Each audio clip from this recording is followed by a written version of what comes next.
നമുക്ക് ആദ്യം എങ്ങനെ സോയിൽ ഉണ്ടാകുന്നത്?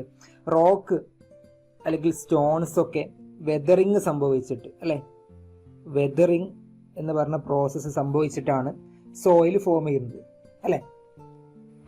അപ്പൊ അങ്ങനെ ഇതിപ്പോ ഒരു റോക്കാണെന്ന് എഴുതിക്കോ. ഒരു റോക്ക് ഒരു ഗ്രൗണ്ട് സർഫേസിൽ ഇങ്ങനെ കിടക്കുകയാണ്. അപ്പൊ ഈ റോക്കിന് കാലക്രമേണ ഇതിന് വെതറിങ് സംഭവിച്ചു. വെതറിങ് സംഭവിച്ചു കഴിഞ്ഞാൽ എന്തുണ്ടാവും?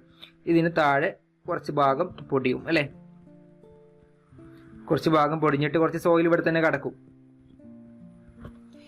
പിന്നെ ചിലപ്പോൾ എന്തെങ്കിലും കാരണങ്ങൾ കൊണ്ട് കുറച്ച് സോയിൽ ഇങ്ങോട്ടേക്ക് മൂവ് ചെയ്ത് വേറെ ഏതെങ്കിലും സ്ഥലത്ത് ചെന്നും കിടക്കും. അപ്പൊ ഇത് തന്നെയാണ് ഈ രണ്ട് ടൈപ്പ് സോയിൽ. ഒന്ന് ഇവിടെ തന്നെ ഈ ഒരു റോക്കിന്റെ തൊട്ട് അഡ്ജസന്റ് ആയിട്ട് തന്നെ കിടക്കുന്ന സോയിലിനെ നമ്മൾ റെസിഡ്വൽ സോയിൽ എന്നാണ് വിളിക്കുക, റെസിഡ്വൽ സോയിൽ. അതേ സമയത്ത് അവിടെ ആ റോക്കിന്റെ തൊട്ടടുത്തല്ലാതെ കുറച്ച് ഭാഗത്തേക്ക് മൂവ് ചെയ്ത് കഴിഞ്ഞ് സോയിലിനെ നമ്മൾ മൊത്തത്തിൽ വിളിക്കുന്ന പേരാണ് ട്രാൻസ്പോർട്ടഡ് സോയിൽ. Transported soil.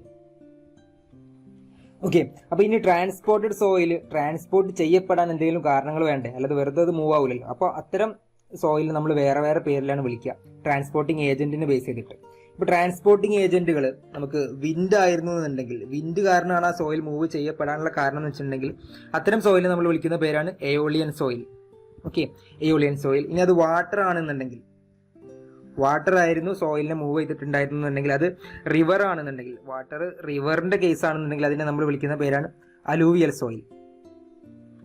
ഇനി അത് ലേക്ക് ആണെന്നുണ്ടെങ്കിൽ അതിനെ നമ്മൾ വിളിക്കും ലക്കസ്ട്രൈൻ സോയിൽ. ഓക്കെ. ഇനി അതേ സമയത്ത് ജസ്റ്റ് ഒരു ഗ്രാവിറ്റി കാരണമാണ് ആ സോയിൽ മൂവ് ചെയ്തത് എന്നുണ്ടെങ്കിൽ അതിനെ നമ്മൾ വിളിക്കുന്ന പേരാണ് താലസ്. ഇനി അതുപോലെ തന്നെ അത് ഗ്ലേഷ്യർ ആണെന്നുണ്ടെങ്കിൽ അല്ലെ, മഞ്ഞുള്ള സ്ഥലങ്ങളിലൊക്കെ ആണെന്നുണ്ടെങ്കിൽ, ഗ്ലേഷ്യർ ആണെന്നുണ്ടെങ്കിൽ നമ്മൾ അത്തരം സോയിലിനെ വിളിക്കുന്ന പേരാണ് ഗ്ലേഷ്യൽ സോയിൽ. അപ്പൊ ഇത്ര തന്നെ നമുക്ക് പറയാനുള്ളൂ. അപ്പൊ നമ്മളിപ്പോ എന്തൊക്കെയാ പറഞ്ഞത്? സോയില് രണ്ട് ടൈപ്പുകൾ ഉണ്ട് അല്ലെ. ഏതൊക്കെയായിരുന്നു? റെസിഡ്വൽ സോയിൽ ഉണ്ട്, അതുപോലെ തന്നെ ട്രാൻസ്പോർട്ടഡ് സോയിലും ഉണ്ട്. ട്രാൻസ്പോർട്ടഡ് സോയിൽ തന്നെ വീണ്ടും നമ്മൾ പിന്നെ പറഞ്ഞില്ലേ, വിൻഡ് ട്രാൻസ്പോർട്ടഡ് സോയിൽ പറഞ്ഞു, അതിന്റെ പേര് എയോലിയൻ സോയിൽ എന്ന് പറഞ്ഞു. വാട്ടർ ആണെങ്കിൽ അതിനെ നമ്മൾ മൊത്തത്തിൽ വാട്ടർ ട്രാൻസ്പോർട്ടഡ് സോയിൽ എന്ന് പറയും. പിന്നെ അതിൽ റിവർ ആണെങ്കിൽ അലോവിയൽ സോയിൽ എന്ന് പറയും. അതേ സമയത്ത് ലേക്ക് ആണെങ്കിൽ ലക്കസ്ട്രൈൻ സോയിൽ എന്ന് പറയും. പിന്നെ ഏതായിരുന്നു ഉണ്ടായിരുന്നത്? ഗ്രാവിറ്റി അല്ലെ. ഗ്രാവിറ്റി ആണെങ്കിൽ നമ്മൾ അത്തരം സോയിലിനെ നമ്മൾ താലസ് എന്ന് പറയും. അതേ സമയത്ത് ഗ്ലേഷ്യർ ആണെങ്കിൽ ഗ്ലേഷ്യൽ സോയിൽ എന്ന് പറയും. അപ്പൊ ഇതാണ് നമുക്ക് ടൈപ്സ് ഓഫ് സോയിൽ നിങ്ങൾ പഠിക്കേണ്ടത്.